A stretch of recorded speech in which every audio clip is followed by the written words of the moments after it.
तो सबसे पहला हमारा देश जो है, देश के प्रथम वन्यजीव परिरक्षण संगठन की स्थापना जो हुई थी वो हुई थी 1956 ईस्वी में।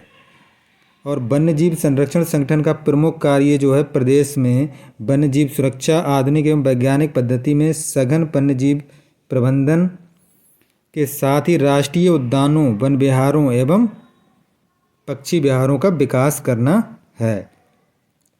देश में वन्य जीवों के संरक्षण की सर्वोच्च संस्था, देश में जो वन्य जीवों के संरक्षण सर्वोच्च संस्था कौन सी है? भारतीय वन्यजीव बोर्ड।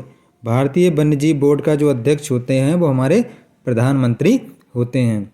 भारत में वन्यजीव संरक्षण अधिनियम वर्ष जो है 1972 में, ये वन्यजीव संरक्षण अधिनियम 1972 में पारित किया गया था। वन तथा वन्य प्राणी विषय समवर्ती सूची में, जो वन और वन्यजीव प्राणी विषय है ये समवर्ती सूची में, इसको 42वें संविधान संशोधन द्वारा 1976 में समवर्ती सूची में डाल दिया गया था। उत्तर प्रदेश में तेंदुआ, जंगली सुअर, हाथी, रीछ, हिरण, चीतल, सांवर, गीदड़, खरगोश, लोमड़ी आदि जंतु पाए जाते हैं। उत्तर प्रदेश का राजकीय पशु जो है वो बारहसिंगा है। उसके बाद है उत्तर प्रदेश का राजकीय पक्षी सारस या क्रॉन्च है। उत्तर प्रदेश के इसका जो सारस है, इसका वैज्ञानिक नाम, जो जंतु वैज्ञानिक नाम है वो एंटीगोन होता है। उत्तर प्रदेश के राजकीय चिन्ह पर मछली एवं तीर धनुष की आकृति बनी हुई है। राष्ट्रीय जलीय जीव गंगे डॉल्फिन।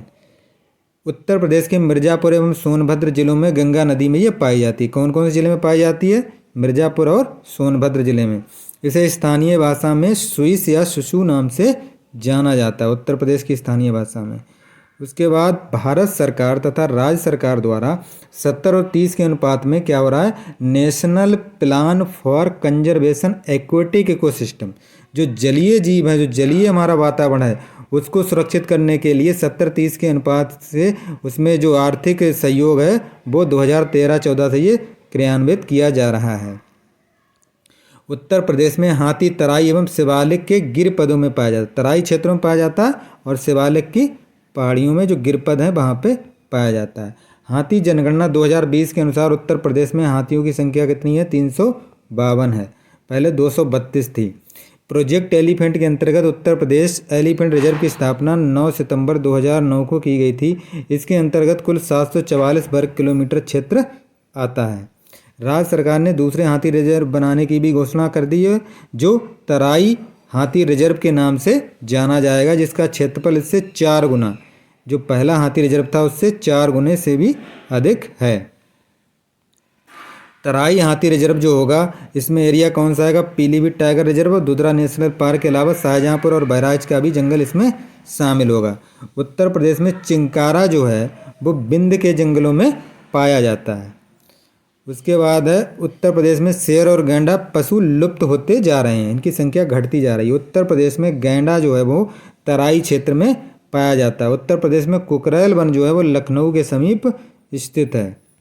कुकरेल वन में 1984-85 से लुप्त प्रजातियों हेतु एक प्रजनन केंद्र स्थापित किया गया है। 1984-85 में भूरा रीछ तथा कस्तूरी हिरण उत्तर प्रदेश के हिमालयी क्षेत्रों के समीप पाए जाते हैं, हिमालयी क्षेत्रों के समीप पाए जाते हैं। उत्तर प्रदेश का सबसे पुराना वन्यजीव विहार जो है वो चंदौली जिले में स्थित चंद्रप्रभा वन्यजीव विहार है। उत्तर प्रदेश में एकमात्र राष्ट्रीय उद्यान क्या है? दुधवा टाइगर रिजर्व, जो लखीमपुर खीरी में स्थित है।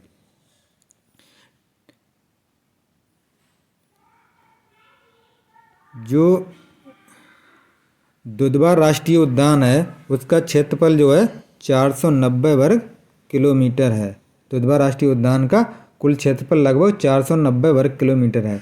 1968 में स्थापित इस विहार को 1977 में राष्ट्रीय पार्क का दर्जा दिया गया। 1968 में स्थापित हुआ, 1977 में राष्ट्रीय पार्क का दर्जा और 1987-88 में से बाघ परियोजना में शामिल किया गया। कालांतर में किशनपुर वन्यजीव विहार, जो किशनपुर वन्यजीव विहार है, और करतनिया घाट वन्यजीव विहार, करतनिया घाट और करतनिया घाट वन्यजीव विहार को भी इसमें संबद्ध कर दिया गया और इसको सबको मिलाकर इसको दुधवा टाइगर रिजर्व नाम दे दिया गया। दुधवा राष्ट्रीय पार्क की उत्तरी सीमा जो है वो मोहन नदी बनाती है, वेरी इंपॉर्टेंट, और उसकी दक्षिणी सीमा जो है सोहेली नदी निर्धारित करती है। दक्षिणी और उत्तरी दोनों सीमा नदियां बनाती हैं। इस बाघ अभ्यारण्य का 2 जिलों में विस्तार है, लखीमपुर और बहराइच जिलों में। 9 जून 2014 को उत्तर प्रदेश सरकार द्वारा पीलीभीत वन्यजीव अभ्यारण्य जो है उसको टाइगर रिजर्व घोषित कर दिया गया, बाघ अभ्यारण्य का दर्जा प्रदान कर दिया गया। पीलीभीत बाघ पीलीभीत बाघ अभ्यारण्य जो है उत्तर प्रदेश के पीलीभीत और शाहजहां जिलों में विस्तृत है। 2 जिलों में, पीलीभीत और शाहजहांपुर जिलों में विस्तृत है। तो उत्तर प्रदेश सरकार अपनी आधिकारिक विज्ञप्ति में ये घोषणा करती है कि उत्तर प्रदेश में 3 बाघ अभ्यारण्य, कौन कौन से? दुधवा, अमरगढ़ और पीलीभीत। लेकिन क्या है, वस्तुतः अमनगढ़ एक बफर जोन है। अमनगढ़ जो क्या है, बफर जोन है, जो केंद्र सरकार के प्रकाशनों में से बाघ अभ्यारण्य के रूप में सूचीबद्ध नहीं किया गया। उत्तर प्रदेश कह रहा है कि उत्तर प्रदेश के जो विज्ञप्ति हैं उनमें से टाइगर रिजर्व घोषित किया गया, लेकिन केंद्र सरकार की विज्ञप्तियों में से टाइगर रिजर्व नहीं घोषित किया गया। इसे बाघ अभ्यारण्य की सूची में 47वें क्रम पर कार्बेट बाघ अभ्यारण्य के जोन, बफर जोन के रूप में दर्शाया गया। जो कार्बेट जो है उत्तराखंड का, उसका ये बफर जोन बताया गया। भारत सरकार के वन एवं वन्य पर्यावरण मंत्रालय के अनुसार कोर क्षेत्र को राष्ट्रीय पार्क या अभयारण्य को विधिक दर्जा प्राप्त होता है। जो कोर सेक्टर बिल्कुल अलग होना चाहिए, जबकि बफर या परिधीय क्षेत्र वन या गैर वन भूमि का मिश्रण होते हैं तथा इनका प्रबंध बहुउपयोगी क्षेत्र के रूप में किया जाता है। ये क्या होते हैं? क्षेत्र वन, परिधीय क्षेत्र वन या गैर वन भूमि का मिश्रण होते हैं। तो ये केंद्र सरकार में इसको, मतलब केंद्र सरकार के अनुसार उत्तर प्रदेश में 2 टाइगर रिजर्व हैं, दुधवा और पीलीभीत। और अमनगढ़ जो है, ये अमरगढ़ नहीं है, अमनगढ़ है, ये इसको केंद्र सरकार नहीं मानती टाइगर रिजर्व। उत्तर प्रदेश की विज्ञप्तियों में से टाइगर रिजर्व बताया गया। उत्तर प्रदेश के प्रमुख चिड़ियाघरों की देखभाल कौन करता है? केंद्रीय चिड़ियाघर प्राधिकरण। केंद्रीय चिड़ियाघर प्राधिकरण। प्रदेश में 3 चिड़ियाघर हैं। प्रदेश में 3 चिड़ियाघर हैं। कौन कौन से हैं? नवाब वाजिद अली शाह प्राणी उद्यान जूलॉजिकल गार्डन कहाँ पे? लखनऊ में।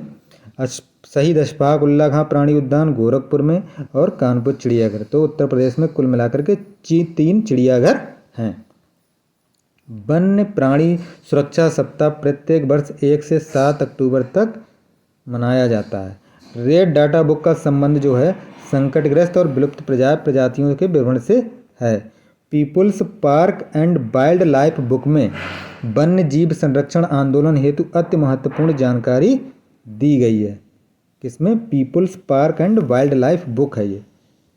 उसके बाद उत्तर प्रदेश सरकार ने पटना पक्षी विहार, पूछा जाता कहाँ है? एटा में, को अभयारण्य घोषित किया है। प्रदेश में पक्षियों के प्रति आम जनता में जागरूकता उत्पन्न करने के लिए प्रतिवर्ष दिसंबर माह के प्रथम सप्ताह में वर्ल्ड फेस्टिवल का आयोजन किया जाता है। दिसंबर माह के कौन से? पहले सप्ताह में वर्ल्ड फेस्टिवल मनाया जाता है। लखनऊ एवं कानपुर प्राणी उद्यान में तितली पार्क की स्थापना की गई है। तितली बहुत ही महत्वपूर्ण है और ये इनकी संख्या कम होती जा रही है और ये परागण में पौधों के बहुत ही महत्वपूर्ण रोल अदा करते हैं। राष्ट्रीय पक्षी मोर के संरक्षण के लिए मथुरा के वृंदावन में मयूर संरक्षण केंद्र स्थापित किया गया है। मगरमच्छ एवं घड़ियालों के लिए उत्तर प्रदेश सरकार द्वारा घड़ियाल प्रजनन एवं पुनर्वास योजना चलाई जा रही है। ये था उत्तर प्रदेश के वन्य जीवों के बारे में।